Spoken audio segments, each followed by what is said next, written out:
moytul jàll.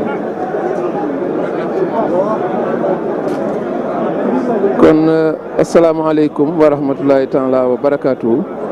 yéen ñi doon topp suñu programme ci télévision bi ak ci yeneen support yëpp lii mooy njàng mi nga xam ne tey moom lañ leen andiloon te Hizbut Tarqiyyah bu kuréel 2 bu Touba doon ko jàng sëriñ bi kon mi ngi waaj a génn ci salle bi nit ñi tamit tàmbali nañoo yeewu ko kon desatul dara lu dul xanaa ñu jébbal antenne bi ñoom sëñ Modou Kébé su ko defee ñu mën a continuer ak suñu internautes yi nga xam ne ñoo ñuy faral di topp tey jii kon doonoon ñeenti fan astafurlah ci weeru Ramadan suba nag mooy juróomi fan ci weeru Ramadan kuréel bi nga xam ne ñoo war a ay njàng mi ñu teel leen ko wax mooy kuréel 2 bu Dakar te sëñ Malick Lo di jiite njàng mi.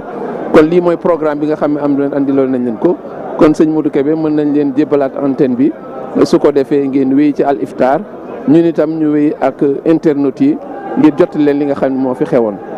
kon sëñ Modou Kébé bisimilah mën ngeen jël antenne bi.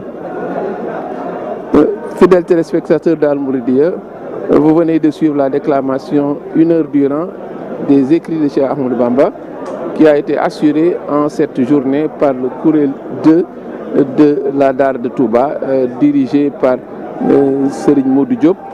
Et la déclamation vient de se terminer après 1 heure d'horloge. La salle est en train de se vider, le khalife également est en train de rejoindre ses appartements.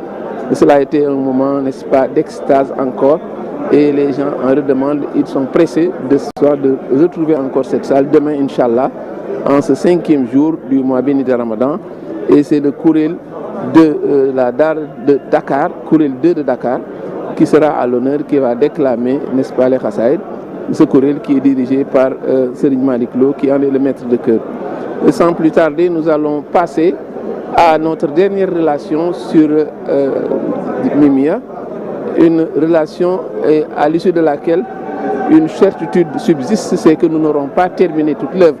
Mais nous avons voulu montrer plusieurs facettes, la richesse incommensurable de cet ouvrage de 200 vers. Et nous avons pu montrer au moins 4 aspects différents. Et aujourd'hui, c'est le 4e que nous allons aborder. Et ce 4e qui est centré sur cet aspect qui est très visible dans l'œuvre, c'est la reconnaissance envers Dieu le Très-Haut. C'est un passage qu'on pourrait nommer le cheikh, un esclave de Dieu reconnaissant. C'est cela qui va transparaître dans ce que nous allons développer. Et c'est une facette qui est présente dans beaucoup de ses écrits. Le cheikh se présente comme un esclave reconnaissant, mais dans cette œuvre-ci, mais c'est encore plus visible.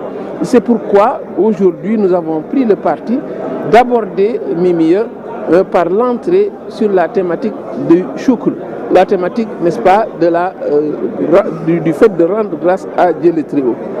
Et c'est une chose, nous l'avons dit, qui est perçue dans beaucoup de ses écrits, et il est facile de s'en convaincre parce qu'il y a plusieurs niveaux du poème qui réfléchissent cet aspect de reconnaissance, ce shukr, n'est-ce pas, qui est très présent. Et il faut rappeler que si nous avons insisté sur le shukr parce que c'est une recommandation d'Allah le Très-Haut, qui a dit Amma bi ni'mati rabbika fahaddith, qui demande aux croyants de faire en sorte de proclamer tous les bienfaits qui lui émanent de Dieu. Et on verra que dans toute la marche du poème, que le cheikh a pu glaner des bienfaits nombreux, et de sorte qu'il s'érige en esclave reconnaissant envers son Seigneur. Il ne peut manquer de prendre la posture de quelqu'un qui est reconnaissant envers son Seigneur.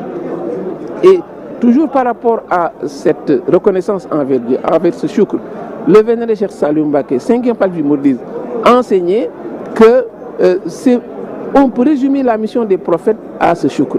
C'est pourquoi le Coran dit I'malu ala Daouda shukran, et agissez au peuple de David par pure reconnaissance. Mais c'est une chose ardue, c'est pourquoi le Coran ajoute wa khalilun min ibadiya shakur. Très peu de nos serviteurs rendent véritablement grâce à Dieu. Et c'est pourquoi donc c'est une chose ardue, mais le cheikh, n'est-ce pas, a su faire montre de cette reconnaissance au point que c'est une chose qui se réfléchit dans cette œuvre. Et à observer mais mieux, il est aisé de s'en convaincre parce que dès le premier vers, d'emblée le cheikh annonce la couleur. Quand il dit Al-Qalbul minni fi zal yawmi qad salima min kulli raynin wa bir rahman qad alima. le poète étale au grand jour un sentiment de satisfaction, une certitude majuscule qui se confirme dans le vers suivant quand il dit « L'incertitude de mon cœur s'est dissipée, mes ternissures sont polies et a effacé mes péchés. Ainsi, celui qui a effacé mes péchés véniels, en l'occurrence Dieu le Très-Haut. » C'est dire qu'il a eu ce qalbun salimoun, ce cœur pur qui seul sera valable le jour du jugement, parce qu'un cœur où les ternissures sont effacées, un cœur d'où l'incertitude a été extirpée, mais ce n'est qu'un cœur qui est un cœur pur, et c'est ce que l'on recherche, et le chef montre qu'il l'a eu, n'est-ce pas, dans cette posture qu'il a dans ce poème. Au vers 4, ce qui le conforte davantage, il aborde cette victoire éclatante contre ses ennemis qui empêchent le musulman d'avoir ce cœur pur, ce cœur qalbun salimoun. Ces 4 ennemis, c'est le bas monde, c'est les créatures, c'est la passion profane, c'est Satan le lapidé. Et le cheikh à leur endroit dit qu'il les a battus à plate couture parce que nous sommes devant un être qui exulte et qui montre cette victoire qu'il a eue devant ses ennemis qui empêchent le musulman d'atteindre cette conjonction spirituelle qui est sa seule préoccupation. Car il dit, et il le démontre quand il dit que l'âme charnelle, les créatures et Satan ont cessé de me nuire. Le bas monde qui séduit cherche la paix avec moi. Si ce sont des ennemis qui cherchent la paix avec lui, c'est la preuve qu'il les a battus à plate couture. Et l'alchimie qu'il a subie se lie dans cette carrière spirituelle qu'il a eue après cette victoire, parce qu'au vers suivant, au vers 6, il ajoute « Mon sommeil est une forme d'adoration pour un Seigneur sans associé. Mon cœur dans cet état médite sur les versets qui procurent la sagesse. » Si on arrive à un niveau spirituel qui fait que même son sommeil est une forme d'adoration, mais c'est la preuve qu'il a subi une alchimie qui a fait de lui un être hors norme. Et cela se confirme au vers 7. Au vers 7, il dit « Le mal, de même que la tracasserie, ont pris la direction d'un autre que moi. » Si d'emblée dans ce poème, le cheikh exulte et montre sa béatitude, mais c'est une chose très marquante car nous sommes loin de l'état d'âme qu'il évoque dans Inni Akoulou quand il parle de Kasrat el-Zanbi, des péchés nombreux et se l'applique, mais il faut très vite montrer qu'il faut bien comprendre que quand le cheikh parle de péché et de péchés nombreux et se l'applique, mais il faut voir que c'est une manière de parler de ces hommes de Dieu, parce que chaque fois que leur expérience en Dieu augmentait, mais ils considéraient l'expérience antérieure comme un péché. Ce péché n'outrepasse pas cela. C'est pourquoi Allah le Très-Haut a pu dire du prophète que nous te pardonnerons tes péchés premiers et derniers. Mais on sait que ce n'est pas un péché qui signifie une transgression ou bien faire des choses qui sont malséantes. Mais quand le cheikh parle donc, c'est ainsi qu'il faut comprendre qu'il parle de péché. Mais ça veut dire que la posture qu'il a dans Mimia est différente de cette posture qu'il évoquait dans Inni Akoulou. Parce que dans Mimia, au contraire, il parle de ce cœur pur, il parle de toutes ces peines qui ont été élaguées, il parle, n'est-ce pas, de cette carrure spirituelle, n'est-ce pas, incommensurable qu'il a eue. Et il faut dire également qu'il y a une série d'autres versets, de vers, qui confortent et qui montrent que véritablement le cheikh est un être qui exulte, qui rend grâce à son Seigneur. Au vers 46, il dit « Dieu m'a favorisé d'être tout le temps le serviteur de celui-ci et a généreusement repoussé hors de ma portée la peine. » Vers 47, il est celui dont la sollicitude à mon égard me réjouit et que cette attention soutenue m'apporte généreusement l'agrément. Vers 49, qu'il est bon, le gardien vigilant, qui m'a toujours préservé et me dirige vers moi, ne dirige vers moi ni préjudice, ni celui qui est injuste. Autant de vers qui montrent que le cheikh est quelqu'un qui est reconnaissant envers son Seigneur.